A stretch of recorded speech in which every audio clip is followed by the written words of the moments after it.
বাংলাদেশে এবং বাংলাদেশের বাইরে পৃথিবীর বিভিন্ন প্রান্তে যে যেখান থেকে চ্যানেলে দেখছেন আপনাদের সকলকে সাদর আমন্ত্রণ তৃতীয় মাত্রা দেখবার জন্য। একটা ছাত্র জনতার গণ অভ্যুত্থান কিংবা কারো কারো ভাষায় বিপ্লব, তারপরে নতুন সরকার, অন্তর্বর্তীকালীন সরকার। যদিও এখনও পর্যন্ত আমরা জানি না যে এই সরকারের মেয়াদ কতদিন, তারা কতদিন ক্ষমতায় থাকবেন। তারা সংস্কারের কথা বলছেন। ইতিমধ্যেই সরকার প্রধান কিছু কিছু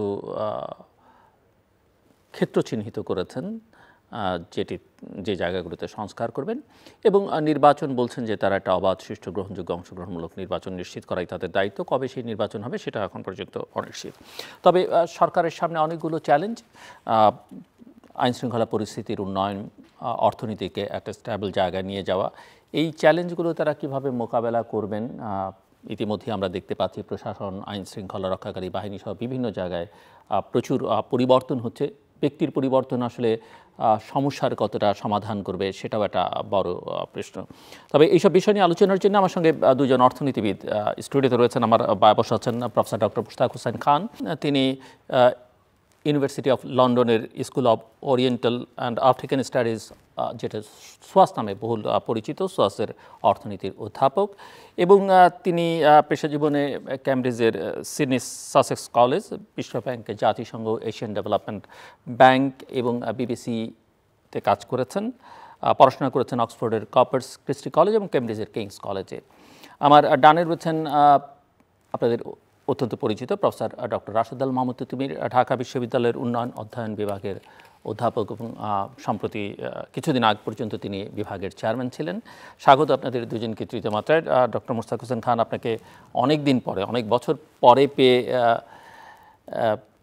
আমি বলবো ভালোই লাগছে একটা নতুন পরিস্থিতিতে, এবং আপনার কাছ থেকে আমি একটু শুনতে চাই যে পরিবর্তন বাংলাদেশে গত জুলাই আগস্টের ঘটনা প্রবাহের মধ্য দিয়ে ঘটল, এই পরিবর্তনকে আসলে আপনি কিভাবে চিত্রায়িত করবেন?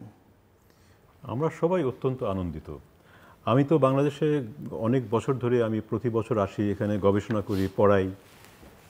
এই শেষ তৃতীয় খারাপ নির্বাচন হলো, এর আগে পিছনে আমি প্রথমবার শুনতে শুরু করলাম ছাত্রদের কাছ থেকে, সবার কাছ থেকে, যে এইটার পর আর কোনো নিয়মতান্ত্রিকভাবে সরকার পরিবর্তন সম্ভব না। আমি খুব আশ্চর্য হয়েছিলাম যে আমার ক্লাসে ছাত্ররা এরকমও কথা বলছিল যে আমাদের আরেকটা 15ই আগস্ট দরকার। আমি খুবই আশ্চর্য হয়েছিলাম, এবং তারা খোলামেলা এরকম কথা বলছিল যে আমাদের আর কোনো আশা নাই স্যার, আমরা বিদেশে যাব, কিভাবে বিদেশে যাওয়া যায়, কিভাবে আমি বিদেশে সেটেল করব।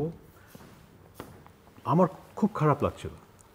তো এই পরিস্থিতি থেকে হঠাৎ করে এই যে নৈরাশ্য, এই যে কোনো আশা নাই, বিদেশে যাব, চলে যাব, এখানে কিছু হবে না, ওখান থেকে যেই জিনিসটা আমরা হঠাৎ করে দেখলাম, যে বীরত্ব, যে উদ্যম, যে সাহসিকতা, যে জাতীয়তাবোধ, সেলফ স্যাক্রিফাইস, আমি যে কত খুশি হয়েছি একজন শিক্ষক হিসেবে যে এদেশের একটা ভবিষ্যৎ আমি দেখতে পাচ্ছি। এই প্রজন্মর একটা ভ্যাকসিনেশন হয়ে গেছে। এদেরকে আর কেউ ভুল বুঝিয়ে এদেরকে স্বৈরশাসন বা কিছু করতে পারবে না, যেটা তারা বলছে স্থায়ীভাবে হবে না। কারণ আপনি চিন্তা করেন, এই যে প্রজন্ম, লক্ষ লক্ষ ছেলে মেয়ে রাস্তায় এসেছিল, তাদের কিন্তু ফাউন্ডিং মেমোরি থাকবে যে তাদের জীবনের যেটা সব থেকে গুরুত্বপূর্ণ স্মৃতি, যে তারা রাস্তায় ছিল এবং স্বৈরাচার তাদের উপরে গুলি চালিয়েছে, তারা হার মানে নাই, তারা জিতেছে। এটা যে কত বড় একটা সম্পদ আমাদের এখন দায়িত্ব হচ্ছে, সবাই যারা আমরা বুড়া হয়ে গেছি কাজ করতে করতে, গবেষণা করতে করতে, আমাদের যতটা সম্ভব এই প্রজন্মকে গড়ে তোলা এবং এদেরকে সহায়তা করা, কারণ এরা যে ভবিষ্যৎটা আনবে বাংলাদেশের জন্য, এটা গৌরবময় হবে, এটা আমার বিশ্বাস। এবং যে অন্তর্বর্তীকালীন সরকার দায়িত্ব নিল, এবং ইতিমধ্যেই যদিও জাতির উদ্দেশ্যে পরিষ্কার করে তারা এখনও বলেননি যে তারা আসলে কোন কোন জায়গায় কাজ করবেন, কতদিন থাকবেন, নির্বাচন কবে হবে, আপনি কি মনে করেন যে তাদের শুরুটা বা আজকে পর্যন্ত তাদের অ্যাক্টিভিটিস, আপনার অবজারভেশন কি? যেটা হয়েছিল গত 10-15 বছরে, একটা ক্ষমতার অতি কেন্দ্রীভবন হয়ে গেছিল। আমাদের আগে যখন গণতন্ত্র ছিল তখনও দুর্নীতি ছিল, তখনও অনিয়ম ছিল, কিন্তু একটা ভারসাম্য ছিল। দুটো বড় দল একজন আরেকজনকে চেক দিত। আস্তে আস্তে যেটা হলো যে একটা দল সব ক্ষমতার সংগ্রহ করলো, অন্য সব সংগঠন তারা ভেঙে দিল, অন্য সব সংগঠনের উপর তারা এমন ভয় ভীতি চাপালো যে এক ধরনের নতুন রাজনৈতিক বন্দোবস্ত তৈরি হলো। এবং সেই রাজনৈতিক বন্দোবস্ত, যেটা একটা কর্তৃত্ববাদী বন্দোবস্ত, এখানে যারা সুবিধা পাইল তারা হচ্ছে এক বড় ব্যবসায়ীর গোষ্ঠী। তো দুটো জিনিস একসঙ্গে হয়েছে। একটা হচ্ছে যে আমাদের যে মধ্যম শ্রেণীর যে এসএমই, যারা আসলে গ্রোথ জেনারেট করে, যেখানে সব থেকে বেশি কর্মসংস্থান হয়, যেখান থেকে আপনার অনেক রকমের উদ্যোগ আসে, এই সেক্টরটা প্রায় নিরাশ হয়ে গেল। এবং কিছু অনেক বড় ব্যবসায়ী যারা 12 বছরে 12 গুণ বেড়েছে এরকম কথা বলেছে, এরা কিন্তু একটা ডমিনেন্ট জায়গায় চলে আসলো। তো এই যে আপনার সম্পর্ক, একদিকে হচ্ছে বড় ব্যবসায়ী, আরেকদিকে হচ্ছে একচেটিয়া রাজনীতি, এর ফলে এক ধরনের উন্নয়ন হয়েছে যেটা খুবই কৃত্রিম, খুবই আনসাস্টেনেবল।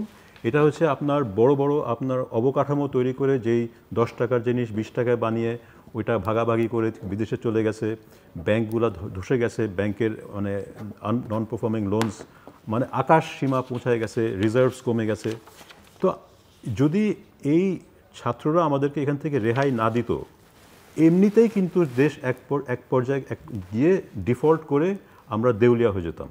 এটার থেকে বের হয়ে আসার কোনো উপায় ছিল না। এবং আমি মনে করি যে প্রাক্তন প্রধানমন্ত্রী শেখ হাসিনা যখন চীন থেকে ফিরল কোনো টাকা না পেয়ে, তখনই কিন্তু ওরা বুঝে গেছে যে দিন কিন্তু ঘনিয়ে এসছে। এবং এই যে মারাত্মক হিংস্রভাবে ছাত্রদের উপর ঝাঁপিয়ে পড়লো, এটা ওদের ডেসপারেশনের একটা আমি পরিচয় দেখছি। মানে ওরা কিন্তু বুঝে গেছে যে জিনিসটা আর টিকবে না, কারণ পয়সা নাই, অনেক বেশি দায়বদ্ধ হয়ে গেছে, এবং তারপরে মানুষও এখন বের হয়ে আসছে। এখন সংকটটা হচ্ছে যে একদিকে আপনার একটা অসংগঠিত শক্তি, মানুষ একটা ধাক্কা দিয়ে একটা কর্তৃত্ববাদী সরকারকে ফেলে দিয়েছে, যেটা আগে অন্য কোনো দল পারে নাই করতে, কারণ এরা অসংগঠিত। এদেরকে সরকার বুঝতে পারে না যে কোত্থেকে আসছে, কাকে ধরবে। সংগঠিত শক্তি যখন রাজনৈতিক দল এসছে, তাকে দমন করার মতন তার ব্যবস্থা ছিল। অসংগঠিত শক্তি দমন করার তার ব্যবস্থা ছিল না। কিন্তু এই অসংগঠিত শক্তি এখন করবেটা কি?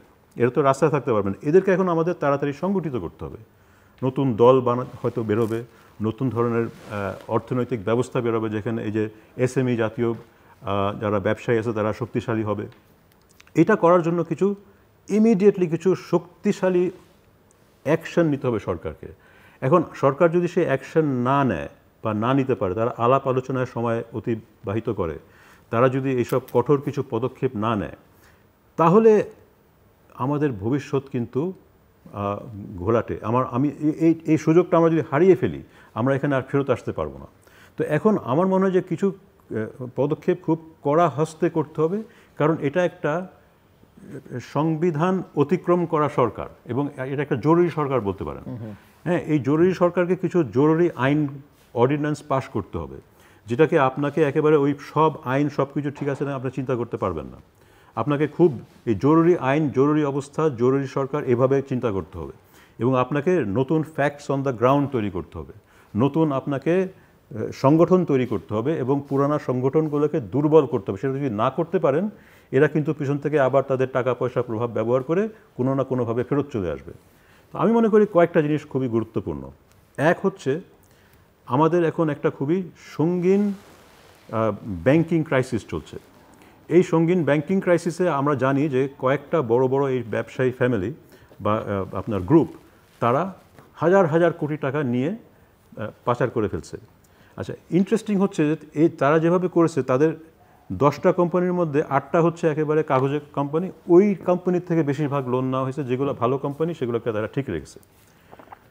আপনি যদি নর্মাল প্রক্রিয়া যান যে এখন আমি লোন রিকভারি করব, আপনি ওই খারাপ কোম্পানিগুলোকে চেস করতে করতে আপনার 10 বছর চলে যাবে।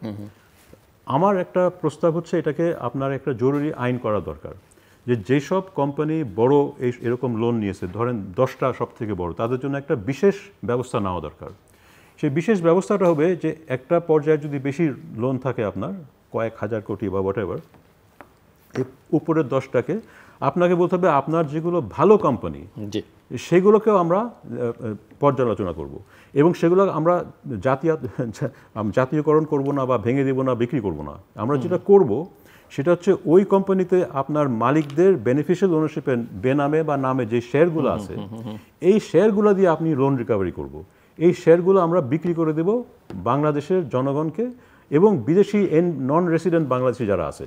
আমরা ডলার নিব, আমরা টাকা নিব এবং এমন করে বিক্রি করবেন যে এটা আবার কেন্দ্রীভূত না হয়। আপনি একটা সিলিং করে দেবেন যে ধরেন এখানে 10 লাখ 20 লাখ বা 50 লাখ বা যাই অ্যামাউন্ট হয় এর থেকে বেশি কেউ কিনতে পারবে না। এটা করে আপনার দুটো জিনিস হবে। একটা হবে যে আপনি টাকাটা পাচ্ছেন ব্যাংকটাকে আবার সেভ করার জন্য। ব্যাংক কোল্যাপস করতে শুরু করলে কিন্তু আপনার অর্থনীতি ধসে যাবে। আপনাকে ব্যাংকগুলোকে সেভ করতে হবে। আপনি টাকা পাচ্ছেন, আপনার রিজার্ভের কিছু টাকা আসছে। কিন্তু দ্বিতীয় জিনিসটা যেটা খুবই গুরুত্বপূর্ণ, আপনি এতে করে এই অলিগার্কদের পাওয়ার ভেঙে দিচ্ছেন। এই অলিগার্কদের কোম্পানির এখন শত শত নতুন মালিক হয়ে যাবে, যেই মালিকদের কাছ থেকে আপনি কিন্তু এইটা ফেরত নিতে পারবেন না। ওরা যদি ফেরতও আসে তখন যদি তারা বলে যে আমাকে এই শেয়ার ফেরত দাও, তখন হাজার হাজার লোক রাস্তায় নামবে, এটা তো আমাদের জিনিস। তো এই যে চাপ সৃষ্টি হবে, ওরাও চাপ সৃষ্টি করবে যে আপনার স্টক মার্কেট, আপনার রেগুলেটর এরা ঠিকভাবে কাজ করে, কারণ মালিকানা তখন বিস্তারিত হয়ে যাবে। আপনি যদি আইনের শাসন চান, এটা লিগ্যালিটি মানে লিগ্যাল দিক হচ্ছে আমাকে এখন এমার্জেন্সিতে আমাকে লোন রিকভারি করতে হবে, আমার ব্যাংক ধসে যাচ্ছে, এটা একটা এমার্জেন্সি। এখন আপনি যদি এখন ধরেন IMF আসবে বলবে ট্যাক্স বাড়াও, আপনি বলবেন যে আমার লোক ট্যাক্স দিবে না, যদি এই ট্যাক্স দিয়ে আপনি ওই ডিফল্টারদের লোন আমি দিচ্ছি। আমার লোক ট্যাক্স দিবে না যদি আমি ওই টাকা নিয়ে আমি বলছি যে আমাদের ওই গোপন কিছু পাওয়ার সেক্টরের কন্ট্রাক্ট করা হয়েছে, ওই টাকা আমাকে দিতে হবে। ওইটাতে আমি আসছি, পাওয়ার সেক্টরে কি ব্যাপারটা আমাদের আসতে হবে। এখন আপনাকে সেই এমার্জেন্সি বলতে হবে এবং IMF এবং আন্তর্জাতিক এই সংস্থাগুলোর পারমিশন নিয়ে করতে হবে যে আমাকে এই এমার্জেন্সিতে কিছু চুরি হয়েছে, এই চুরির টাকা আমাকে যদি ফেরত না আনতে পারি, যদি আমি ব্যাংকে রিক্যাপিটালাইজ না করতে পারি, আমার ব্যাংক যদি কোল্যাপস করে, এটা তোমাদের টাকা আমাদের ট্যাক্সের টাকা হবে না। আমাকে দেখাতে হবে যে আমি খুব কঠোর পদক্ষেপ নিচ্ছি। আমার বিশ্বাস যে আন্তর্জাতিক সংস্থাগুলো এটাকে সমর্থন করবে যদি আপনি একটা জরুরি আইন করেন একটা সীমিত সেক্টরের জন্য। আমি সবাইকে এরকম করে ধরবো না, আমি যেটা 10টা বা 15টা সব থেকে বড় ডিফল্টার যাদের নাম আমরা সবাই জানি তাদের জন্য করব। 1 2 হচ্ছে যেটাতে আমি আগেই বললাম যে আমাদের কিছু কন্ট্রাক্টস করা হয়েছে পাওয়ার সেক্টরে, যেগুলো খুবই গোপনভাবে এক ব্যক্তির সঙ্গে সরকার করেছে, করে আবার আইন পাশ করেছে, এগুলোকে কোনো সমালোচনা বা ডিসকাশন করা সম্ভব না। এটা চিন্তা করেন। এখন এই যেই সরকার করেছে, এই সরকার তো সে নিজেই প্রশ্নবিদ্ধ। আপনার 2014 পর থেকে যে সরকারগুলো বাংলাদেশে আছে এরা কিন্তু সঠিকভাবে নির্বাচিত হয় নাই। একইভাবে আপনি আন্তর্জাতিক মহলকে বলবেন যে আপনারা আমাদের বলছে আমাদের ট্যাক্স তুলতে হবে, আমি কিভাবে জনগণের কাছে যাব ট্যাক্স তুলতে, যখন এই ট্যাক্সের একটা বড় সিংহভাগ চলে যাবে ওই আগে এইসব গোপন চুক্তির টাকা দেওয়ার জন্য? কোনোভাবেই সম্ভব না, লোক দেবে না। IMF এখন আসছে বাংলাদেশে, IMF বলছে ট্যাক্স তুলো, এটা একটা সুবর্ণ সুযোগ। আমি বলবো যে আমি ট্যাক্স নিব, ট্যাক্স দিয়ে আমি আমার পাবলিক গুডস দিব, আমি কিন্তু এইসব চুরির টাকা আমি ফেরত দেব না। আপনি সমর্থন পাবেন। এবং আমাদের যেটা সবথেকে বড় এখানে সম্বল সেটা হচ্ছে যে প্রফেসর ইউনূসের একটা আন্তর্জাতিক সম্মান আছে। উনি যদি এসব কথা বলেন, মানুষে বলবে না এটা আপনি রাজনৈতিক কারণে আপনার শত্রুদের ধরার জন্য করছেন, এটা আমার অর্থনীতিকে রক্ষা করার জন্য করছি, এটার কোনো আর বিকল্প নাই। আমাকে অর্থনীতিকে রক্ষা করতে হবে। আমার রিজার্ভ নাই, আমার কোষাগারের টাকা নাই, আমার এসব দলিল তারা করে গেছে, সিক্রেট দলিল, হাজার হাজার কোটি টাকার যেই বিনিয়োগ করেছে সে 5 গুণ বিনিয়োগ নিয়ে গেছে, আরও এখন তাকে টাকা দিতে হবে। আদানির মতন কোম্পানির সঙ্গে আমরা গোপন ডিল করেছি যে অস্ট্রেলিয়া থেকে ঝাড়খণ্ডে কয়লা এনে যেখানে আমার কোনো পাওয়ারের প্রয়োজন নাই আমাকে বিক্রি করছে। এগুলোকে সব আপনাকে জরুরি আইনে বলতে হবে, অন্তত আমি এগুলোকে বন্ধ করে রাখলাম বা ক্যান্সেল করে দিলাম। এবং এটার জন্য জনমত আপনার ভারতেও আছে। ভারতেও অনেক প্রগতিশীল লোক কিন্তু এইসব কন্ট্রাক্ট নিয়ে একেবারে আশ্চর্য, এটা কীভাবে আপনি সই করলেন, এগুলো কীভাবে কেন সই করলেন? 2 তারপর হচ্ছে আমাদের যেই টাকা বিদেশে চলে গেছে, আপনার পাচার হয়ে গেছে হুন্ডি টুন্ডি করে, এখন কিন্তু আন্তর্জাতিক আইন আছে বেনিফিশিয়াল ওনারশিপ লোকেট করার। আমাদের সেই এগেন আমাদের সেন্ট্রাল ব্যাংক যে গভর্নর উনি এইসব কথা বলেছেন অলরেডি, কিন্তু বললে হবে না, আপনাকে ইমিডিয়েট অ্যাকশন কাজে নামতে হবে। আপনি ইমিডিয়েটলি যোগাযোগ করেন এসব আন্তর্জাতিক যেসব সংস্থা আছে, এই অ্যাকাউন্টগুলোকে অন্তত আপনি সিজ করেন। আমরা টাকা পাই কি না পাই এটা পরের কথা, ওরা যাতে এটা না পায় আমাদের এটা সিগন্যাল করতে হবে। যেমন যখন ইউক্রেনের যুদ্ধ শুরু হলো, 2-1 মাসের মধ্যে কিন্তু এই যে রাশিয়ান অলিগার্কের সব টাকা বন্ধ হয়ে গেল। আমাদের এটা বন্ধ করা সম্ভব। এগেন ডক্টর ইউনূসের মতন একজন স্বনামধন্য লোক, সে যদি এটা বলে করতে, আমার মনে হয় একটা ভালো চান্স আছে। একটা ভালো চান্স আছে যে দেখাই দেওয়ার যে ভাই তোমরা টাকা চুরি করছো, আমাদের পাইতে হয়তো সময় লাগবে, নাও পাইতে পারি, কিন্তু তোমরা এটাকে ভোগ করতে পারবা না, এটা ওখানে আটকা থাকবে। এই সিগন্যালটা যাইতে হবে যে যারা এরকম চুরি করে এটা পরে তারা বসে বসে খেতে পারবে না। আর চতুর্থ একটা জিনিস আমাদের করতে হবে, চতুর্থ জিনিস হচ্ছে যে আমাদের এই বাংলাদেশের সব থেকে বড় স্ট্র্যাটেজিক সম্পদ, যেমন অনেক দেশে আপনার তেল গ্যাস থাকে, ওই তেল গ্যাসের টাকা নিয়ে সরকার একটা কর্তৃত্ববাদী একটা সরকার তৈরি করতে পারে, কারণ ওই টাকা দিয়ে তখন তারা পুলিশ প্রশাসন সবাইকে কিনে নেয়, দমন নীতি করে। আমাদের তেল গ্যাস নাই, কিন্তু আমাদের আরেকটা জিনিস আছে যেটা ব্যবহার করে কর্তৃত্ববাদ এখানে চলে আসে, সেটা হচ্ছে আমাদের ভৌগোলিক অবস্থান। এই যে ভৌগোলিক অবস্থান, আমরা এমন একটা স্ট্র্যাটেজিক জায়গায় আছি, এই স্ট্র্যাটেজিক জায়গায় ভারত, চীন আর মার্কিন যুক্তরাষ্ট্র এখন ক্রমশ তাদের সংঘর্ষ এবং লড়াই তীব্রতর হচ্ছে এবং আরও হবে, এবং ভবিষ্যতে আরও বেশি হবে। তো এই স্ট্র্যাটেজিক জায়গাটার জন্য তারা অজস্র টাকা খরচ করতে রাজি আছে এবং তারা করছে। এবং এই কারণে আমি মানে বাইরের বন্ধুদের যখন বলি, তারা বিশ্বাস করতে পারে না যে আমার দেশের নির্বাচনের আগে নির্বাচনের প্রার্থীরা বলে আমি ভারতের প্রার্থী, তারা ভারতে চলে যায় তার নমিনেশন ঠিক করার জন্য। এটা কেন হয়? এটা হয় কারণ হচ্ছে যে একটা পার্শ্ববর্তী দেশ, এবং এটা অন্য দেশও হয়তো করছে, আমি শুধু ভারতের কথা বলছি না, তারা আমার লোকেদেরকে নিয়ন্ত্রণ করার জন্য অজস্র টাকা খরচ করতে রাজি আছে। তো আমার এই চতুর্থ প্রস্তাব হচ্ছে যেটা ইমিডিয়েটলি করা দরকার, আমাদের একটা এখানে আইন করে দেওয়া দরকার এবং পরবর্তী সংসদে এটাকে একেবারে কনস্টিটিউশনাল পজিশন দেওয়া দরকার যে বাংলাদেশের যে কোনো সরকার যে কোনো ট্রিটি করবে এটা একেবারে স্বচ্ছ হতে হবে, জনগণের সামনে প্রত্যেকটা পাতা এটা থাকতে হবে, জনগণ ডিসকাস করবে, সেটা সংসদেই হোক বাইরে হোক, এবং গুরুত্বপূর্ণ চুক্তি এটা আপনাকে গণভোটের মাধ্যমে করতে হবে। আমার যদি এটা স্বচ্ছ থাকে তাহলে কিন্তু এইসব গণ্ডগোল হবে না, কারণ যেসব দেশ অনেক জটিল জটিল আপনার যুদ্ধ করে, তারা গোপন ট্রিটি করতে চায়। আমরা তো কিছু করছি না, আমরা তো কাউকে দখল করতে চাই না, আমরা কোনো দেশ দখল করতে চাই না, আমরা কেন গোপন ট্রিটি করব? আমাদের ট্রিটি স্বচ্ছ হবে। যদি স্বচ্ছ হয় তাহলে আমাদের যেটা দেখি যে আমরা একটা দেশকে অনেক কিছু দিয়ে দিচ্ছি, কিছু পাচ্ছি না, তখন এটা কেন? আসলে তো পাচ্ছি, আমরা পাচ্ছি না, কোনো একটা ব্যক্তি, কোনো একটা দল, কোনো একটা সাংসদ পাচ্ছে, এই জন্যই আমরা পাচ্ছি না, ওরা কিন্তু পাচ্ছে। তো যখনই আমরা দেখব একটা চুক্তি আসছে যেটাতে বাংলাদেশ দিচ্ছে কিন্তু কিছু পাচ্ছে না, আমাদের সন্দেহ হওয়া উচিত যে না, এটা আমরা করব না, তার মানে আপনারা গোপনে কিছু পাচ্ছেন, ওই যেটা পাচ্ছেন ওটা দিয়ে আমাদের উপরে দমন করবেন। তো এই চারটা জিনিস আমার মনে হয় একে ইমিডিয়েটলি কিন্তু এই অন্তর্বর্তীকালীন সরকার করতে পারে। এবং যেটা আপনি মেয়াদের কথা শুরুতেই বলছেন যে কতদিন থাকবে, এটা কিন্তু ভুল প্রশ্ন। তারা যদি ইমিডিয়েটলি দেখায় যে আমরা এইসব কাজ করতে পারছি, আমরা ডেলিভার করতে পারছি, আমরা সময় ক্ষেপণ করছি না, তাহলে করতে পারলে কিন্তু তাদের মেয়াদ মানুষের আরও বাড়াইবে, আর একটু কিছু করে যান। কিন্তু তারা যদি কিছু না করে তার মেয়াদ কিন্তু সীমিত হয়ে যাবে।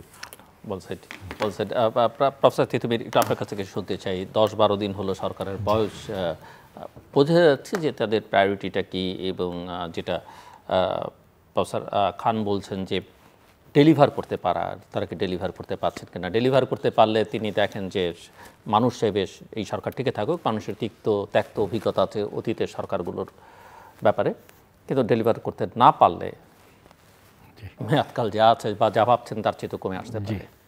যে আপনাকে প্রথমে আমি ধন্যবাদ দিতে চাই, কারণ হচ্ছে যে এটা একটা ব্যক্তিগত বিষয়। সেটি হচ্ছে যে একটা ছাত্র জনতার বিজয়ের মাহেন্দ্রক্ষণে আমরা কথা বলছি, আমি আমার পিএইচডির তত্ত্বাবধায়ক প্রফেসর মুশতাক খানের সাথে। এটা একটা ঐতিহাসিকও বটে। নিঃসন্দেহে আপনাকে ধন্যবাদ, কারণ আপনি এটি সুযোগ করে দিয়েছেন। আমি তার কাজের বিষয় হচ্ছে প্রতিষ্ঠান। তো প্রতিষ্ঠানের মধ্যে একটা হচ্ছে অনানুষ্ঠানিক প্রতিষ্ঠান, যেটা হচ্ছে রীতি রেওয়াজ। তো তার কথা ধরে, যেহেতু আমাদের এখানে মুরব্বীদের সম্মান করতে হয়, এটাও একটা রীতি রেওয়াজ, তা সেই ধরেই আমি যে কথাগুলো বলবো, এটা আমি যে বিষয়ে পিএইচডি করেছিলাম, অর্থাৎ কৃষি, সেইটা দিয়ে উদাহরণগুলো দেব। এটা একটা সম্মানের বিষয়। এবং তার কথায় যে বিষয়টি খুব স্পষ্ট, সেটি হচ্ছে যে প্রায়োগিক সমাধান হতে হবে, এবং তা হতে হবে জরুরি ভিত্তিতে। এখন বাংলাদেশের কৃষিতে আমরা যদি চিন্তা করি, আমাদের সবচেয়ে বেশি ফসল হয় হচ্ছে আপনার বোরো মৌসুমে, যেটা নভেম্বর থেকে শুরু হবে। এবং আপনি খেয়াল করেন এই মৌসুমে কিন্তু আমাদের পুরোটাই নির্ভর করে সেচ। এটা যেহেতু আউশ বা আমন না যে আপনার বৃষ্টির পানি বা নদীর পানি দিয়ে হবে, এবং এই বোরো মৌসুমেই কিন্তু আমাদের কৃষির 60% হয়। এটা করতে গেলে আমাদের দরকার হচ্ছে সার। এখন সার আমাদের সাধারণত বাংলাদেশে দরকার হয় 65 লাখ টন।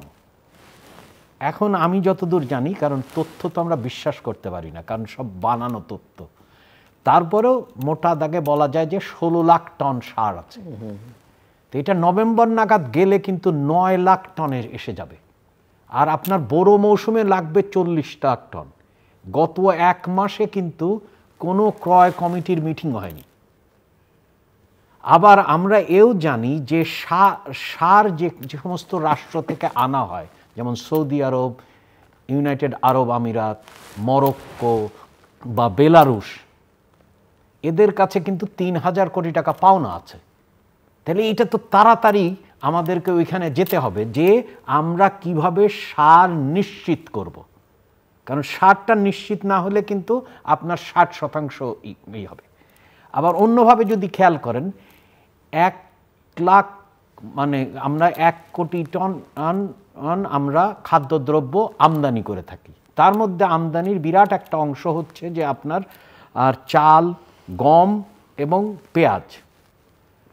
এর অধিকাংশই কিন্তু আমরা আমদানি করে থাকি হচ্ছে ভারত থেকে। যদিও সাবেক সরকার বলতো যে তাদের সাথে বিশেষ সম্পর্ক আছে, কিন্তু তাদের সময় কিন্তু রপ্তানি বন্ধ করা হয় এবং কতকগুলো রাষ্ট্রকে বিশেষ কোটা দেওয়া হয়। সেই কোটায় কিন্তু বাংলাদেশ ছিল না যাদেরকে। তাইলে আমাদেরকে আসলে কোত্থেকে আমরা এই গম, কারণ আমাদের যে গম আমরা খাই সেটা কিন্তু একটা লাল এবং কম দামের গম। তো এইটা নিয়েও কিন্তু আমি কোনো আওয়াজ শুনছি না, কারণ এটা তো একেবারে জরুরি দরকার। কারণ খাদ্য নিরাপত্তা খুবই দরকার। আপনার কৃষি হচ্ছে কমতে কমতে জাতীয় আয়ের তারপরেও বিরাট একটা অংশ এবং অধিকাংশ মানুষ নিয়োজিত। তাহলে আবার তার সাথে আপনি যদি চিন্তা করেন যে এই যে ওষুধ আমদানি কমানোর কারণে কিন্তু কাঁচামাল এখানে আসেনি, যার কারণ যখন আমাদের এই দেখানো হচ্ছিল যে চলতি আয়ের ভারসাম্য কমিয়ে আনার জন্য, তখন কিন্তু আমদানিকে আপনার কমানো হয়েছিল, যার ফলে কিন্তু কাঁচামাল আসেনি। এবং আমাদের ঔষধ ক্ষেত্র এইখানে যেটা আমাদের এক ধরনের স্বনির্ভরতা আছে বা বাংলাদেশে, সেখানে কিন্তু কাঁচামাল আসেনি। তার মানে হচ্ছে যে আমাদেরকে চিন্তা করতে হবে, এবং চিন্তা করার জন্যে বসে থাকলে কিন্তু হবে না। এই আলোচনাটা কিন্তু আমরা এখনো লক্ষ্য করিনি যে কৃষির ক্ষেত্রে আমরা কিভাবে বোরো মৌসুমকে দেখব, বা আমদানির ক্ষেত্রে বিশেষ করে চাল, গম এটা কি করব। কারণ চাল, গম তো আপনার রাশিয়া এবং ইউক্রেন থেকে আসতো। তাহলে এটার আর কি, বা হচ্ছে যে চালের ক্ষেত্রে ভারত নির্ভরতা ছিল, সেই ক্ষেত্রে আমার বিকল্প কি, এবং সেটা তো আপনাকে রেখে নেই। আপনার মনে আছে অতীতে কিন্তু তত্ত্বাবধায়ক সরকারের অনেকগুলো সংকটের একটা সংকট ছিল হচ্ছে সার সংকট, আপনি যদি মনে করেন। তো সেই জন্য আমার কাছে মনে হয় যে প্রায়োগিক সমাধানের দিকে যাবে। যেমন কেন্দ্রীয় ব্যাংকের, যেমন আমি প্রফেসর মুশতাক খানের ধরে মানে এই পরম্পরায় বলি যে আমাদের যিনি গভর্নর হয়েছেন তিনি IMF-এর সৌদি আরবে প্রতিনিধি ছিলেন, রেসিডেন্ট রিপ্রেজেন্টেটিভ, আবাসিক প্রতিনিধি ছিলেন। ইসলামী ব্যাংক, কারণ বাংলাদেশের যে ব্যাংকগুলোর মধ্যে সংকট দেখা দিয়েছে তার মধ্যে বিরাট একটা অংশ কিন্তু ইসলামী ব্যাংক, এবং সেইখানে আল রাজিদের একটা বিরাট অংশ ছিল, সেটা তারা নিয়ে গেছে। যেটা হচ্ছে যে আপনাকে তো ওই অংশ দিয়ে, কারণ অর্থনীতিকে কিন্তু চালু রাখতে হবে, এটা কিন্তু ভয় নয়, কর্মমুখী করতে হবে। আপনি যখনই যদি এই অলিগার্কের মধ্যেও কিন্তু যেটা ফাংশন করছে, তা আপনি উনি যেহেতু ছিলেন, মানে আমি খুব প্রায়োগিক কায়দায় বলছি, তাহলে তো আল রাজি যেটা এখন ওয়াকফ হয়ে গেছে, কারণ ওরা তো সেই ব্যাংক যদি আমাদের এখানগুলোর শেয়ারগুলো কিনে নেয়, তাহলে কিন্তু ক্যাপিটাল ইনজেকশন হচ্ছে, ডলার ইনজেকশন হচ্ছে। মানে আমার মূল বক্তব্য হচ্ছে যে কথামালা বা বা হচ্ছে যে মিথ্যার যে বেসাতি বাংলাদেশে বিদ্যমান ছিল, সেটা কিন্তু আপামর জনগণ সহ্য করবে না। আপামর জনগণ চায় যে আমাদের প্রায়োগিক সমাধানের দিকে যাবে। কারণ এবং এটাও চায় যে আমরা তো জানি যে আপনার মুরগি কিন্তু পাখি, কিন্তু মুরগিকে উড়তে দেখতে চায় না, তাই না? হাঁসও পাখি, হাঁসকে কিন্তু উড়তে দেখতে চায় না। আবার সেই হাঁস সোনার ডিম পারুক সেটাও দেখতে চায় না। তার মানে হচ্ছে যে আমাদের এমন একটা অভূতপূর্ব সময় হয়েছে যেখানে হচ্ছে যে প্রায়োগিক কার্যতালিকা দরকার, এবং সবচেয়ে বড় বড় খাত সেইখানে কিন্তু অতীব জরুরি দরকার। যেমন আমি জাস্ট বললাম হচ্ছে কৃষির ক্ষেত্রে, খাদ্য নিরাপত্তার ক্ষেত্রে, ঠিক একই কায়দায় হচ্ছে যে জ্বালানি নিরাপত্তার ক্ষেত্রে। কারণ এলএনজি তো দরকার, কারণ আপনি যদি কৃষি চালাতে নেন, কারণ এটা সেচ ভিত্তিক, ইতিমধ্যেই কিন্তু 13 থেকে 14,000 কোটি টাকা হচ্ছে জ্বালানি খাতে পাওনা আছে। কিন্তু সেখানে আপনাকে দেখতে হবে যে পাওনাটা কিন্তু ফরেনসিক অডিট করতে হবে। এখন ক্যাপাসিটি চার্জ যদি আপনার পাওনা হয় তাহলে তো হবে না, এবং আইন করাটা কিন্তু কঠিন না। আইন করাটা কঠিন না এই জন্যে এখানে তো এই চুক্তিগুলো করা হয়েছে একটা জরুরি বিশেষ বিধানাবলী। তো সেই সরকার যদি জরুরি বিশেষ বিধানাবলী করে, তাহলে এই সরকারের তো আরও সেটা জরুরি করা যায়। তার মানে আমরা কিন্তু কোনো প্রেসিডেন্ট তৈরি করছি না। মানে আপনাকে, আমার একটাই বক্তব্য, সেটা হচ্ছে যে প্রায়োগিক সমাধান, এবং আপনাকে কিন্তু কোনোটা আবিষ্কার করতে হচ্ছে না।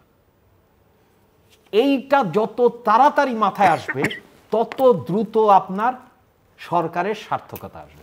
সো প্রফেসর খান, আপনি শুনছিলেন এবং এখানে কিছু যদি যোগ করবার থাকে আপনি করবেন, বাট আপনি আপনার শুরুতেই আলোচনায় ছাত্রদের ব্যাপারটা বলছিলেন। আমার প্রশ্ন যে ছাত্ররা একটা অসম্ভবকে সম্ভব করেছে, একটা ঐতিহাসিক গণজাগরণ তৈরি করে, গণ অভ্যুত্থানের তৈরি করে এক স্বৈরশাসকের পতনকে নিশ্চিত করেছে। বাট এখন তাদের আসলে করণীয় কি? আপনি বলছেন যে তারা যদি রাজনৈতিক দল করতে চায় করবে। ছাত্রদের আমরা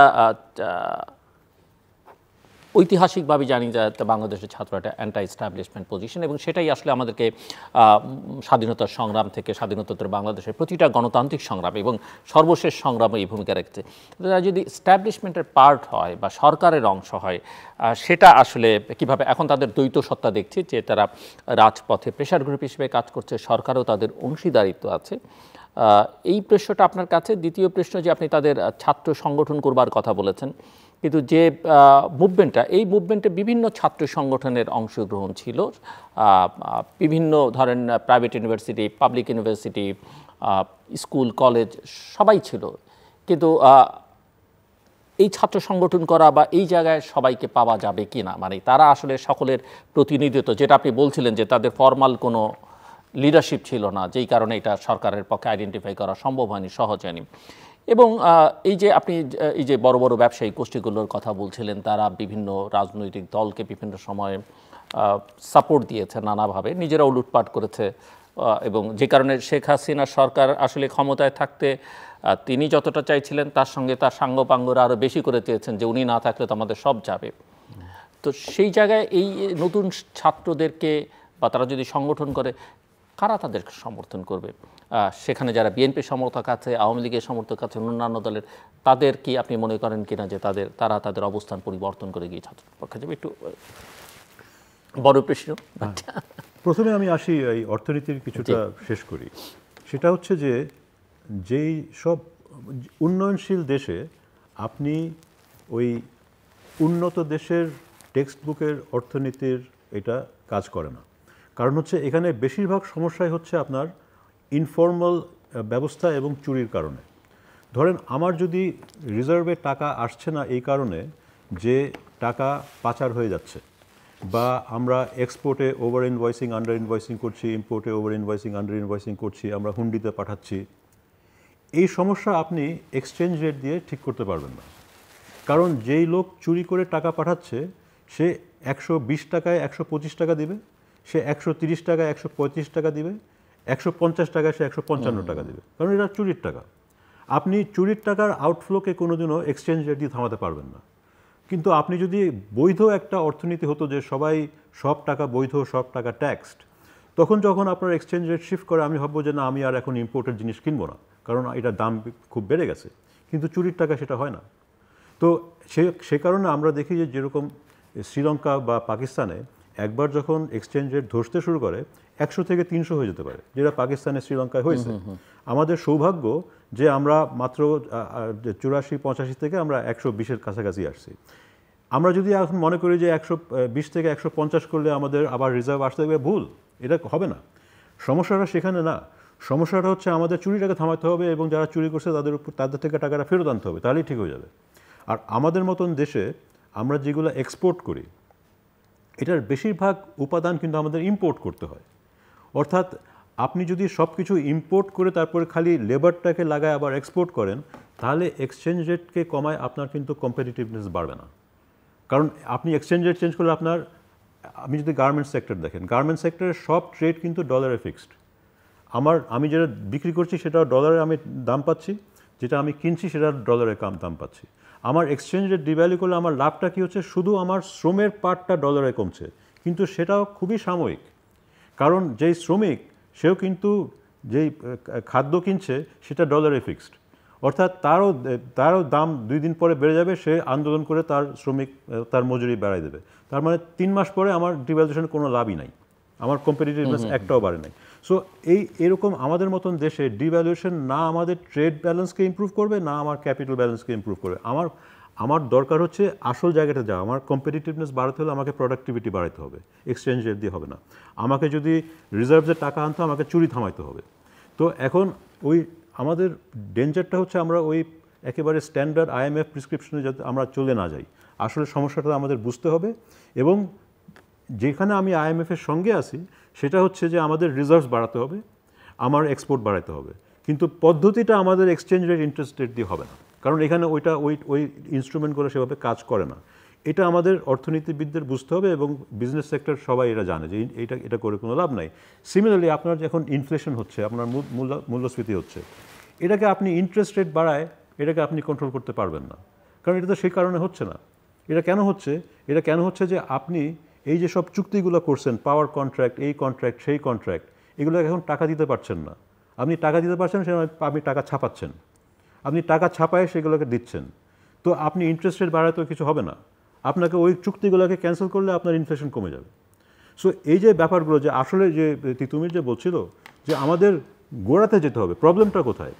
প্রবলেমটা হচ্ছে আমার ইনফ্লেশন হচ্ছে কারণ আমি টাকা ছাপাচ্ছি। কেন ছাপাচ্ছি? কারণ আমাকে ওই যে চুরির টাকাটা ফেরত দিতে হচ্ছে। সবচেয়ে ভালো সমাধান হচ্ছে চুরির টাকা ফেরত দিব না ভাই, ওইটা ক্যান্সেল। তাহলে আপনার অলরেডি আপনার ইনফ্লেশন কমে আসবে। আপনাকে ইন্টারেস্ট রেট বাড়ালে আপনার ভালো ব্যবসাগুলো বন্ধ হয়ে যাবে, কারণ এই ইন্টারেস্ট রেটে আপনার ভালো ব্যবসা চলবে না। আচ্ছা, এখন আসি আপনার ছাত্রদের প্রশ্নে। দেখেন, ছাত্ররা যৌথ হয়েছে, এক জায়গায় এসছে একটা মানে অসাধারণ জাতীয় সংকটের কারণে। ছাত্র বলেন, জনগণ বলেন, সমাজ বলেন, আমরা তো সবসময় এক মঞ্চে থাকবো না, এটা তো স্বাভাবিক না। ছাত্রদের মধ্যে কেউ ইসলামী রাজনীতি করে, কেউ জাতীয়তাবাদী রাজনীতি করে, কেউ প্রগতিশীল রাজনীতি করে, কেউ কমিউনিস্ট রাজনীতি করে, এবং তারা সেটা করবে। কথাটা হচ্ছে যেই সংস্কারটা প্রয়োজন সেখানে, যে ছাত্ররাই বলছে এখন যে আমরা তো সবাই এক রাজনীতি করবো না, এটা তো দরকার না, এটা তো নর্মাল না। যেটা দরকার সেটা হচ্ছে যে ছাত্র সংগঠনগুলোকে যেভাবে বিকৃত করা হয়েছিল, যে এগুলো পেটোয়া বাহিনী বানানো হয়েছিল, যে উপর থেকে টাকা আসতো, অস্ত্র আসতো, ছাত্র রাজনীতি কি, যাও একে পিটাও, ওকে পিটাও। তো ছাত্ররা তো এটা চায় না। তো এটা থামানোর ওরাই সমাধান দিচ্ছে। ওই সমাধানগুলো ভালো, যে আমরা ছাত্র সংগঠন করব। ধরেন আমি প্রগতিশীল, কমিউনিস্ট, মার্কসিস্ট যাই করতে চাই, সেটা আমার ছাত্র সংগঠন, কিন্তু আমি কোনো বাইরের দলের সঙ্গে আমার সংযোগ থাকবে না, বা ওই রকম সংযোগ থাকবে না যে সে অনুমতি দেবে যে একে প্রেসিডেন্ট বানাও, একে এই করো। সে টাকা দেবে না, সে এখানে অস্ত্র দেবে না, সে নিয়ন্ত্রণ করবে না। কিন্তু আমি আমার কমিউনিস্ট আন্দোলন করব আমার ছাত্র জীবনে, বা জাতীয়তাবাদী করব, বা প্রগতিশীল করব, বা যাই করব। এটা তো আপনি বলতে পারবেন না যে আপনি রাজনীতি করতে পারবেন না। ছাত্র তো রাজনীতি করবেই, কিন্তু ওই রাজনীতিটাকে একটা একটা বিশুদ্ধ রাজনীতি হতে হবে। এটা টাকা পয়সা অস্ত্রের রাজনীতি না। এটা হতে হবে আমরা যেমন এখানে আমরা তর্ক করছি, আলাপ আলোচনা করছি, এটা তারা করবে, তারা ডিবেট করবে, তারা প্রস্তাব দিবে, তারা শিখবে কিভাবে সাংসদ হতে হয়, তারা শিখবে কিভাবে ব্যবসা চালাতে হয়। এটা কিভাবে শিখবে যদি খোলামেলা বিভিন্ন ধারার রাজনীতি না থাকে? ছাত্ররা এটাই চাচ্ছে। তো ছাত্ররা তো যেটা চাচ্ছে এটা একেবারে সংযুক্ত। এখন আমার কথা হচ্ছে যে এই মুহূর্তে আমাদের যে প্রতিষ্ঠিত যেগুলো শক্তি ছিল, যারা এতটা ক্ষতি করেছে এই দেশের, বড় ব্যবসায়ী, বড় রাজনীতিবিদ, তারা কিন্তু এখনও কিন্তু সম্পূর্ণ পরাজিত হয় নাই। তারা কিছুটা হয়তো দমিত হয়ে আছে। এখন আমার যেহেতু এখন পর্যন্ত অন্য বিকল্প প্রতিষ্ঠিত কোনো অর্গানাইজেশন নাই, আমার কোনো সংস্থা নাই, সংস্থাপন নাই, কোনো প্রতিষ্ঠান নাই ওদেরকে কাউন্টার করার জন্য, যতদিন ছাত্র জনতা রাস্তায় থাকে এটা আপনার আমার নিরাপত্তার জন্য ভালো। মানুষে বলতে পারে এটা নৈরাজ্য হচ্ছে, এই হচ্ছে, সে হচ্ছে, না, এরা হচ্ছে আমাদের গ্যারান্টি। এবং আমি চাবো যে এরা রাস্তায় থাকবে, এরা সচেতন থাকবে এবং এরা ইউনাইটেড থাকবে। এই এক্সট্রিম সিচুয়েশনে এরা ইউনাইটেড থাকবে। তাদের মধ্যে কে প্রগতিশীল, কে ইসলামিক, কে মার্কসিস্ট, এটা এখন করার সময় না।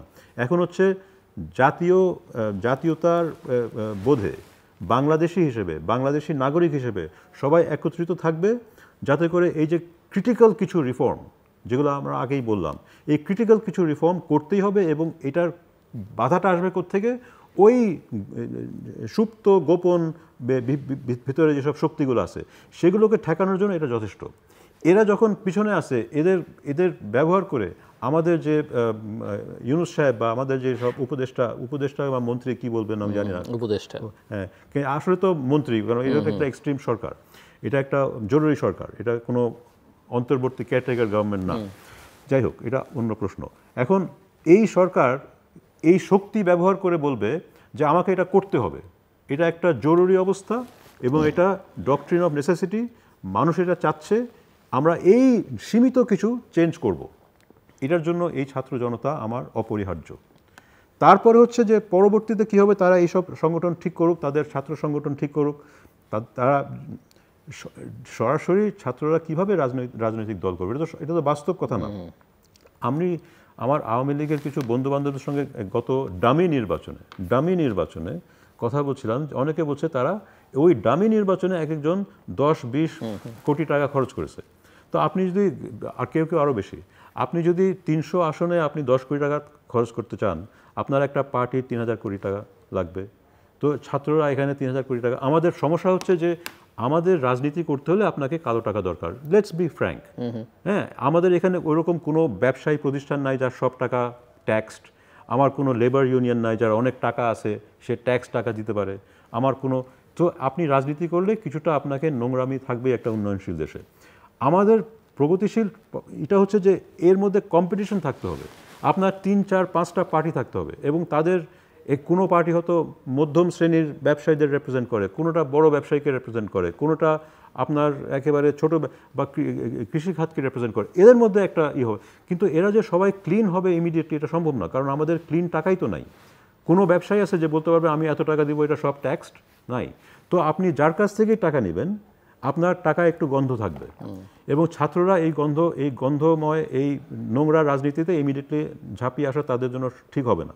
তারা পার্টি করতে হলে তাকে টাকা তুলতে হবে, তখনই তো আপনার গন্ডগোল শুরু হবে। আমি চাই ছাত্ররা শিক্ষায় থাকবে, তারা ভালো ক্লিন সংগঠন থাকবে, কিন্তু এই মুহূর্তে তাদের একটা রাজনৈতিক ভূমিকা আছে এবং সেটা আমাদের নিজের সেলফিশ স্বার্থে তাদেরকে এটা আমাদের করতে দিতে হবে, কারণ এটা ছাড়া আর কোনো শক্তি নাই এখন আমাদের হাতে। তারা যেটা করছে এটা অপরিহার্য, এটা একটা ডক্ট্রিন অফ নেসেসিটি এবং তারা যেটা করছে সেটা দেশের জন্য ভালো। ডক্টর তিতুমির, আপনি শুনছিলেন এবং প্রফেসর খান তার শুরুর আলোচনায় তার যে 4টে বিষয় তিনি তুলে এনেছেন, তার মধ্যে একটা ছিল, শেষ পয়েন্টটা ছিল যে ভারত, চীন এবং যুক্তরাষ্ট্র এবং তাদের মধ্যে রাইভালরি এবং ভবিষ্যতে তারা কি করতে পারে সেরকম একটা আশঙ্কা। সেই জায়গায় বাংলাদেশ কিভাবে আসলে প্লে করবে বলে আপনি মনে করেন? যে আপনার প্রশ্নটা খুব জরুরি, কিন্তু আমাদের যেটা চিন্তা করতে হবে যে জরুরি পরিস্থিতিতে তাদের সাথে আমাদের কি কৌশল হবে সেটি কিন্তু প্রশ্ন। এমনি অবশ্যই আমার একটা মধ্যমেয়াদী এবং দীর্ঘমেয়াদী বিষয় থাকবে। আপনি যদি সেইটাকে একটা উদাহরণ দিয়ে দেখেন, আমাদের কোভিড কাল ছিল, মানে এই কথাটা কিন্তু এখনো আমাদের মধ্যে যারা কথা বলছেন বা উপদেষ্টা পরিষদে আছেন তাদের মধ্যে অনেকেই এই বিষয়টা জানেন, কিন্তু আলোচনায় আসছে না যে এমন কি প্রয়োজনীয় পণ্যও কিন্তু ভূ রাজনৈতিক শিকার হতে পারে এবং ভূ রাজনৈতিকও বটে। তা আমাদের মনে আছে কোভিড-19 সময় যে ভ্যাকসিনের গল্পটা আমাদের নিশ্চয়ই মনে আছে, তখন আমরা চুক্তি করলাম যে 30 মিলিয়ন ভ্যাকসিন দেওয়া হবে, প্রতি মাসে আমার যদি ঠিক মতো মনে থাকে 5 মিলিয়ন করে ভ্যাকসিন আসবে। কিন্তু হঠাৎ করে দেখলাম যে ভ্যাকসিন কিছুদিন পরে ভারত বন্ধ করে দিল। আমরা কিন্তু 15 মিলিয়নের টাকাও দিয়ে দিয়েছি এবং একটা বিশেষ গোষ্ঠীকে, গোষ্ঠীতন্ত্র প্রতিনিধিত্বকারী একটি সংস্থা যার প্রধান এখন মানে জেলে অবস্থান করছেন, দেওয়া হলো। 7 মিলিয়ন ভ্যাকসিন আসার পরেই বন্ধ হয়ে গেল। তবে ওই সরকার আরও 3 মিলিয়ন, যদি পরিসংখ্যানের তো অনেক সময় ঘাটতি আছে, তো 10 মিলিয়ন আমরা কিন্তু ওই সিরাম ইনস্টিটিউটের ভ্যাকসিন পেয়েছি। কিন্তু আমাদের নির্ভরতা কিন্তু তখন ওই রকম পর্যায়ে। তখন আমাদেরকে উদ্ধার করতে হয়েছে, উদ্ধারপ্রাপ্ত হতে হয়েছে ফাইজার, জনসন এবং মডার্নার ভ্যাকসিন আসলো, সেইটা মনে হয় আপনার 39 মিলিয়ন মনে হয়। আর আসলো হচ্ছে চীনের আপনার হচ্ছে 155 মিলিয়ন আসলো হচ্ছে মনে হয় সিনোভ্যাকের। তাহলে খেয়াল করেন সবচেয়ে জরুরি সময়, কারণ বন্ধুত্বের প্রকাশ কখন, যখন আপনার সবচেয়ে বড় প্রয়োজন, তখন কি হলো, তখন আপনার কিন্তু রপ্তানি বন্ধ হয়ে গেল। আমাদের যে পররাষ্ট্র মন্ত্রণালয় এখন যেভাবে চিন্তা করছে, একটা তো হচ্ছে যে আপনার বড় কথা আছে বা হচ্ছে প্রচারণার মানে মিডিয়া হাইপ আছে, বিশেষ করে ভারতে। কিন্তু আপনাকে দেখতে হবে যে এমনকি নিত্য প্রয়োজনীয় পণ্য আপনাকে কিন্তু বন্ধু মিত্র বোঝা দরকার। এটা কিন্তু খুবই প্রায়োগিক দিক। যেমন আমি কিছুক্ষণ আগে কৃষির উদাহরণের ক্ষেত্রে যে আমার রাশিয়া ইউক্রেন, তাহলে আমি কোথায় যাব, বা ভারত যদি বন্ধ করে তাহলে তো হচ্ছে যে নেপালেরও উদাহরণ আছে জ্বালানি তেলের বন্ধের। তাই না, আমাকে কিন্তু এই বিষয়গুলো নিয়ে এখনই কিন্তু মানে আমার কিন্তু রিঅ্যাক্টিভ যে ফরেন পলিসি হলে তো চলবে না, আমাকে কিন্তু প্রপোজিশনাল ইমিডিয়েট নিড যেগুলো আপনাকে চিন্তা করতে হবে। তো সেই জন্য যেহেতু আমাদের কোভিডের ওই উদাহরণ আছে, তাহলে আমরা দেখলাম যে মার্কিন যুক্তরাষ্ট্র এবং চীন কিন্তু পরে এসে আমাদেরকে উদ্ধার করলো। এবং আবার এমনও হয়েছে, সেটার সাথে আমি বলছি না যে সিরাম ইনস্টিটিউটের কোনো যোগসাধ্য আছে, কারণ অ্যাস্ট্রাজেনেকার ভ্যাকসিন নিয়েও এখন প্রশ্ন হচ্ছে, সেটা অন্য বিষয়। কিন্তু প্রশ্নটা হচ্ছে যে আপনার জরুরি মুহূর্তে আপনাকে দেখতে হবে যে কোন প্রতিবেশী আমাকে তার মানে কৌশল, জরুরি পরিস্থিতির কৌশলগুলো চেষ্টা করতে হবে। যেমন প্রফেসর মুশতাক খান কিছুক্ষণ আগেই একটা উদাহরণ দিচ্ছিলেন, IMF এর সাথে আমি কোনটা মানব আর কোনটা মানব না। মানে হচ্ছে যে IMF-কে যেহেতু আমাদের প্রফেসর ইউনুসের হচ্ছে গ্রহণযোগ্যতা এতটাই পর্যায়ে, যে কারণে কিন্তু জাতিসংঘ আসছে এবং আন্তর্জাতিকভাবে তদন্ত হবে, তাহলে প্রফেসর ইউনুসের এই বড় রকমের গ্রহণযোগ্যতাকে কাজে লাগিয়ে আমরা IMF-এর কাছ থেকে কতকগুলো বিষয়ের আন্তর্জাতিক আপনার একটা কনসেন্ট পাবো যে আমরা এইগুলো করছি এবং এইগুলোতে তোমরা সহযোগিতা করো, বিশেষ করে আইনি, সেটা হচ্ছে অর্থ পাচারের ক্ষেত্রে, অথবা হচ্ছে যে আপনার বিশেষ করে ক্রেডিট রেটিং এজেন্সিগুলো যে আমাদের ক্রেডিট রেটিংগুলো ডাউনগ্রেড করেছে, যার কারণে ফরেন ডাইরেক্ট ইনভেস্টমেন্ট, বিদেশি বিনিয়োগ একের পরেই হচ্ছে। তো এইগুলোতে করব, কিন্তু আমাদেরকে কিন্তু কৌশলী হতে হবে। কারণ আমরা অতীতেই লক্ষ্য করেছি, যেটা উনি বলেছেন, যে বাংলাদেশের অর্থনীতির যে নীতি কাঠামো, বিশেষ করে আপনার আমরা যেটাকে বলি মুদ্রানীতি এবং অনেক অংশেই ফিসক্যাল পলিসি, দুটোরই এটা কিন্তু ক্ষমতার বখরা ভাগাভাগি মূল কারণ। ক্ষমতার মাধ্যমে বখরা ভাগাভাগি, সেটা কিন্তু মূল কারণ। সেটা দাম বাড়ানো, কারণ হচ্ছে যে আপনি ক্ষমতার মাধ্যমে আপনি বখরা নিচ্ছেন বলেই তো দামটা বেড়ে যাচ্ছে, সেটার নামই তো মূল্যস্ফীতি।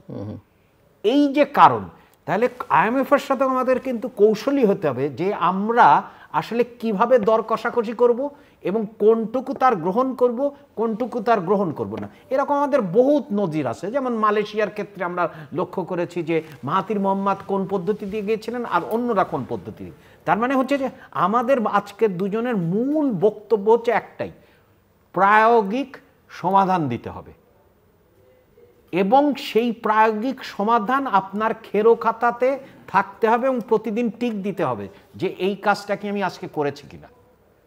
মানে মানে উড়লে হবে না, আপনার মাটিতে পা থাকতে হবে এবং সেই লোকগুলো করতে হবে যারা আসলে এই জিনিসগুলো বাস্তবায়িত করতে হয়। আর আরেকটা জিনিস আপনি যে আলোচনাটা করেছেন, যেটা আমি প্রফেসর মুশতাক খান পলিটিক্যাল সেটেলমেন্ট বা রাজনৈতিক বন্দোবস্ত নিয়ে কাজ করেছেন, ওইটাকে আমি ব্যবহার করে আমার মতো আবার এক্সটেন্ড করেছি। সেখানে একটা কথা বলার চেষ্টা করেছি যে পাবলিক সোসাইটি মানে এই সমস্ত জায়গায় কাজ করে না কেন, কারণ হচ্ছে যে ক্ষমতার মধ্যক শ্রেণী মানে অধিকাংশ জনগণ যারা আপনার মিডিয়ান পপুলেশন, তাদের হাতে কোনোদিনই ক্ষমতা থাকে না, যার ফলে তারা কাজ করতে পারে না। এখন যেহেতু এটার অ্যাবসেন্স আছে, কিন্তু এক ধরনের এরা তো মধ্যবর্তী শ্রেণী থেকেই আসছে ছাত্ররা, এরাই একমাত্র জবাবদিহিতা নিশ্চিত করতে পারে। কারণ বিদেশি আপনার যে সিভিল সোসাইটি কিন্তু ম্যানুফ্যাকচার করা যায় না। আমাদের দেশে এখানে একটা বড় সমস্যা দেখা দিয়েছে যে আমাদের একটা রাজনীতি ছিল, রাজনীতিটাকে কালো টাকা ধরে ফেলেছে, তারপরে এসে একটা আমরা ম্যানুফ্যাকচার করার চেষ্টা করেছি সিভিল সোসাইটি। কিন্তু আমরা দেখলাম যে এই যে অসংগঠিত লোকরা এর একটা পাবলিক সোসাইটি হিসেবে রাষ্ট্রকে জবাবদিহিতা করতে হচ্ছে। কিন্তু তার সাথে সাথে আবার ভুলে গেলে চলবে না যে বারবার মোহ তৈরি করা হবে যাতে করে তারা আবার লেজুর বৃত্তি করে রাজনৈতিক দলের। এটা কিন্তু খুবই ক্ষতিকর। এবং তার সাথে সাথে দেখতে হবে যে প্রতিষ্ঠানগুলো মোটামুটি বেঁচে আছে বা জিয়ে আছে তাকে কিন্তু কাজ করতে দিতে হবে। কারণ আপনার যদি ব্লগার বা অন্যরা যদি মনে করেন সামরিক বাহিনীকে নিয়ে এমন একটা পর্যায়ে নিয়ে যায় যেটা কিন্তু প্রতিষ্ঠান হিসাবে তার যে ভূমিকা তারা রাখছেন সেটা কিন্তু প্রশংসনীয় এবং সারা পৃথিবীতে প্রশংসা করা হচ্ছে, যেমন প্রফেসর ইউনূসকে করা হচ্ছে তেমনি, কারণ এটা তো আপনার কোনো সংবিধানের কায়দায় কিন্তু এটা আসেনি, কিন্তু তারা কিন্তু সেইটা রেখেছেন। তারা কিন্তু মঈন ফখরুদ্দিনের ১/১১ পথে হাঁটেননি। তো এইগুলো কিন্তু খুব পরিষ্কার থাকতে হবে। মানে আমরা একটাই কথা বলতে চাই যে সবগুলোর সমাধান আছে এবং এই সমাধানগুলোকে আপনাকে বিরাট কোথা থেকে আবিষ্কার করতে হবে না। আর কেতাবির মধ্যে গেলেই কিন্তু আপনার মুশকিল হয়ে যাবে, কারণ বাজার কাজ করতে হলে প্রতিষ্ঠান লাগে, বাজার কিন্তু আপনার নেই। মানে আমার কাছে শুনতে খুব ভালো লাগে যে বাজারের উপর ছেড়ে দেন, সবাই আমরা একমত, কিন্তু বাজার কাজ করতে গেলে তো প্রতিষ্ঠান লাগে, বাজার একটা প্রতিষ্ঠান। আমি আসছি আমরা শেষের দিকে এবং ফাইনাল রাউন্ড। প্রফেসর মুশতাক খান, একটু আপনি প্রাতিষ্ঠানিক অর্থনীতি নিয়ে কাজ করেন বা প্রতিষ্ঠান, যেটি প্রফেসর তিতুমিরও বলছিলেন যে প্রতিষ্ঠান খুব গুরুত্বপূর্ণ এবং বাংলাদেশে আসলে প্রথা প্রতিষ্ঠান এগুলো একেবারেই ভেঙে পড়েছে। সেই জায়গায় আপনি কি মনে করেন যে আমাদের প্রতিষ্ঠানগুলোকে পুনর্গঠন শক্তিশালী কিভাবে করা যেতে পারে এবং সেই কাজটা খুব জরুরি বলে অনেকে মনে করেন? আপনার ক্লোজিং রিমার্কস এবং এই বিষয়ে যদি আপনি কিছুটা মিনিট 3 মিনিটের মতো সময় আমার হাতে। বাংলায় প্রতিষ্ঠান জিনিসটা একটু কনফিউজিং। হ্যাঁ, আমরা ইংরেজিতে একটা ডিস্টিংশন করি ইনস্টিটিউশন। ইনস্টিটিউশন মানে অর্থনীতির হিসেবে নিয়ম কানুন, আর অর্গানাইজেশন হচ্ছে প্রতিষ্ঠান। এখন আপনি যদি ইনস্টিটিউশনাল ইকোনমিক্স বুঝতে চেষ্টা করেন, এটার কিন্তু ইনস্টিটিউশন আর অর্গানাইজেশনের ইন্টারাকশন।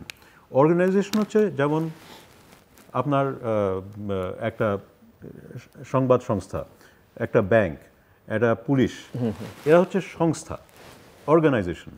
আর প্রতিষ্ঠান হচ্ছে যে নিয়ম কানুন দ্বারা তারা পরিচালিত হয়। এখন যদি সংস্থাগুলো নিয়ম না মানতে চায় তাহলে আপনার নিয়ম কানুনগুলো ফেল করবে। তা আমাদের ইনস্টিটিউশন ফেল করেছে ইন দ্য সেন্স অফ নিয়ম কানুন ফেল করেছে, কারণ আমার সংস্থাগুলো নিয়ম কানুন মানতে চায় না। এখন নিয়ম কানুন মানানোর জন্য যেটা প্রয়োজন আপনার, সেটা হচ্ছে যে আপনার ক্ষমতা কেন্দ্রীভূত হতে পারে না, আপনাকে ক্ষমতাটাকে বিস্তারিত করতে হবে। আপনার অনেকগুলো সংস্থা দরকার, অনেকগুলো প্রতিষ্ঠান দরকার। একটা পার্টি হলে হবে না, আপনার 3টা পার্টি 4টা পার্টি দরকার। আপনার 2-3টা বড় ব্যবসায়ী হলে হবে না, আপনার হাজার হাজার মধ্যম সাইজের ব্যবসায়ী দরকার। যখন 90-এর দশকে এবং মানে আপ টু দ্য 2000s বাংলাদেশকে বলা হতো ভারতের থেকে ভালো করছে। কেন ভালো করছে? আমাদের এখানে কর্মসংস্থান বেশি হচ্ছে, আমাদের এখানে মহিলারা চাকরি বেশি পাচ্ছে। কেন পাচ্ছিল? ওই যে মডেলটা ছিল যে আমাদের চালিকা শক্তি ছিল এই এসএমই সেক্টর। শুরু হয়েছিল কিন্তু গার্মেন্টস ইন্ডাস্ট্রি এসএমই সাইজ। এই যে 4000 মতন আমাদের গার্মেন্টস ফ্যাক্টরি কর্মসংস্থান সৃষ্টি করছে, প্রতিযোগিতা হচ্ছে, হ্যাঁ, এইটাই কিন্তু আমাদের চালিকা শক্তি, যেটা ভারতে ছিল না। ভারতে ছিল বড় বড় ব্যবসায়ী আর নিচে সবাই অতি দরিদ্র। ওদের মনে হচ্ছিল অনেক উন্নত, আসলে কিন্তু একটা ভঙ্গুর একটা অর্থনীতি। আমরা দুর্ভাগ্যবশত এই আওয়ামী শাসনে ভারতের মতন দেখতে হয়ে গেছি। আমাদের যেটা হয়েছে যে আমাদের উপরে বড় বড় ব্যবসা হয়েছে, অনেক ঝাঁকঝমক, ওদের বিদেশি বাড়িঘর হয়েছে, মধ্যমটা ভেঙে গেছে, গরিব থেকে গেছে। আমাদেরকে এটাকে রিসেট করতে হবে, আমাদেরকে ওই বড়গুলাকে সাইজ করতে হবে। ওগুলা আমাদের প্রয়োজন নাই অ্যাকচুয়ালি। আপনি একটা বিশাল ফ্যাক্টরিতে হাজার হাজার কোটি টাকার পুঁজি, 5000 লোক চাকরি করতেছে, এটা আমাদের প্রয়োজন নেই। দুই একটা থাকুক। আমাদের যেটা ড্রাইভিং হবে, আমাদের এই কম্পোনেন্টস ইন্ডাস্ট্রি, ইলেকট্রনিক কম্পোনেন্টস, সেই আপনার ফুড ইন্ডাস্ট্রি চায়নাতে যেরকম হয়েছে, এসএমই গ্রোথ করতে হবে। এটার জন্য এক হচ্ছে আপনাকে প্রথমে ওই বড়গুলোকে, আপনার যেটা বললাম আগে, শেয়ারগুলোকে বিক্রি করে এটাকে একটা ডেমোক্রেটাইজ করেন। তারপরে কিছু পলিসি নিয়ে আসেন, আমরা কিভাবে চায়না থেকে শিখবো এইসব এসএমই কীভাবে প্রযুক্তিগতভাবে তারা কম্পিটিটিভ হয়। এটাতে আমাদের অনেকের অনেক কাজ আছে, এটা প্র্যাকটিক্যালি করতে হবে। এগুলো আপনি শুরু করে দেন। ইউনূস সাহেব কিন্তু ছোট ব্যবসায় বিশ্বাস করেন, কিন্তু একেবারেই ক্ষুদ্র না, একেবারেই মাইক্রো না। যেটা হচ্ছে ড্রাইভিং ফোর্স, সেটা হচ্ছে মাঝখানে। এই মাঝখানটাকে আমাদের যে শক্তি করলে আমাদের কর্মসংস্থান হবে, রুল অফ ল স্ট্রং হবে, প্রতিযোগিতা বাড়বে। আমরা ওই বাংলাদেশে ফিরে যাব যেই বাংলাদেশ থেকে মানুষে বলতো এটা ভারতের থেকে ভালো। এখন আমরা ভারতের মতন হয়ে গেছি, আমাদেরকে আবার সরে আসতে হবে। জি প্রফেসর তিতুমির, খুব ছোট্ট করে। জি আমি জাস্ট দুটো বিষয় বলবো। একটা একটু প্রথমে হাস্যরসের। হ্যাঁ, বাংলার যেমন শব্দের অভাব আছে, অনেক দেশেরই শব্দের অভাব আছে। যেমন হচ্ছে যে পলিটিক বললে পলিসিও বলে, পলিটিক্সও বলে ফরাসি দেশে। আমরা সেটা মানে আপনি নিঃসন্দেহে বলেছেন যে অর্গানাইজেশন এবং ইনস্টিটিউশনকে আমরা করে ফেলি। তা আমাদের এখন যেটা দরকার সেটাই হচ্ছে যে শৃঙ্খলা আনা এবং বাজারে সংকেত যাওয়া যে এখানে আসলে শৃঙ্খলা আনা হচ্ছে এবং যে কাজগুলো করা হচ্ছে সেটা কৃষকের জন্য, সেটা ক্ষুদ্র এবং মাঝারি ইসের জন্য এবং গোষ্ঠীতন্ত্রকে ভেঙে ফেলার জন্য। আবার একই সাথে মনে রাখতে হবে যে আমার যেন সংস্কার কর্মসূচি এমন না হয়ে যায় যেটি আসলে মনে রাখতে হবে যে এটা কিন্তু প্রকৃত অর্থেই রাজনৈতিক কর্মসূচি। সেই রাজনৈতিক কর্মসূচি কিন্তু রাজনৈতিক প্রক্রিয়ার মধ্যে দিয়ে যেতে হবে। তা না হলে কিন্তু যেটা হবে, রাজনৈতিক দলের সাথে কিন্তু একটা বিযুক্তি ঘটবে।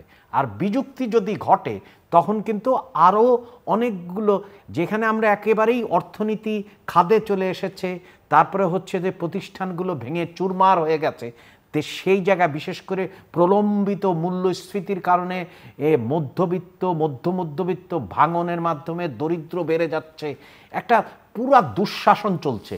সেইখানে আমাকে মনে রাখতে হবে যে কোন পর্যন্ত করব, যেটা আমরা আপনার মাধ্যমে আমরা যেটা বলার চেষ্টা করছি, জরুরি প্রায়োগিক সমাধান যাতে করে বাজারের মতো কাজ করতে পারে, জনদ্রব্য বা পাবলিক গুডে দেওয়া যায়, এবং হচ্ছে প্রতিষ্ঠান সেটা হচ্ছে আমাদের রীতি রেওয়াজই হোক, আর যেগুলো অর্থনৈতিক যে প্রতিষ্ঠানগুলো ইন্টারমিডিয়ারি, সেটা ব্যাংক হোক, এইগুলো কাজ করা। তার মানে আমাদের কিন্তু সীমিত সময়ের মধ্যে, যেটা বলে সীমাবদ্ধ সবুজের মধ্যে থাকতে হবে। কারণ রাজনৈতিক প্রক্রিয়া কিন্তু রাজনৈতিকগতভাবেই দিতে হবে এবং সেইটার জন্য অনেক রকমের আগ্রহ থাকতে হবে। অবশ্যই অবাধ এবং নিরপেক্ষ নির্বাচনের পরিবেশ তৈরি করে তার মাধ্যমে করতে হবে, কিন্তু তার আগে পরিবেশ তৈরি করার জন্য যেটুকু রাজনৈতিক সংস্কার দরকার সেই দিকেই যেতে হবে। দর্শক, অনুষ্ঠানের শেষ প্রান্তে আমরা সামাজিক যোগাযোগ মাধ্যম ফেসবুক, এক্স এবং ইউটিউবে তৃতীয় মাত্রা আপনারা দেখতে পারেন। লাইভ স্ট্রিম হচ্ছে এবং টেলিভিশনের পর্দায় দেখতে না পারলে যে কোনো সময় যে কোনো স্থান থেকে ইউটিউবে রীতিমতো চ্যানেলটি সাবস্ক্রাইব করেই পর্ব বা পুরনো পর্বগুলো আপনারা দেখতে পারেন। প্রফেসর ডক্টর রাশেদ মাহমুদ তিতুমীর এবং প্রফেসর ডক্টর মুশতাক হোসেন খান, অসংখ্য ধন্যবাদ এই আলোচনা অংশ নেবার জন্য। দর্শক, আমরা অতিথিরা বলছিলেন এবং আমরা সবাই জানি যে আমাদের সমাজ এবং রাষ্ট্রের ভারসাম্যটা নষ্ট হয়ে গেছে, প্রথা প্রতিষ্ঠান সব কিছুকে ধ্বংস করে ফেলা হয়েছে। কাজেই সরকার একটা জরুরি এবং তার সব কাজই এখন জরুরি ভিত্তিতে হতে হবে। এবং প্রফেসর মুশতাক খান সরকারের সামনে 4টে প্রধান কাজের কথা বলেছেন এবং প্রফেসর তিতুমীর এই কাজগুলোর প্রায়োগিক সমাধান দেখতে চান জরুরি ভিত্তিতে। যে কোনো সমস্যার সমাধান আছে, কিন্তু সেই সমাধান করতে হলে এবং সমস্যার স্থায়ী সমাধান করতে হলে আসলে সমস্যার মূলে আঘাত করতে হবে, সেটাও তারা স্মরণ করিয়ে দিয়েছেন। দর্শক, আমাদের সঙ্গে থাকবার জন্য অসংখ্য ধন্যবাদ। আপনাদের সবার জন্য শুভকামনা।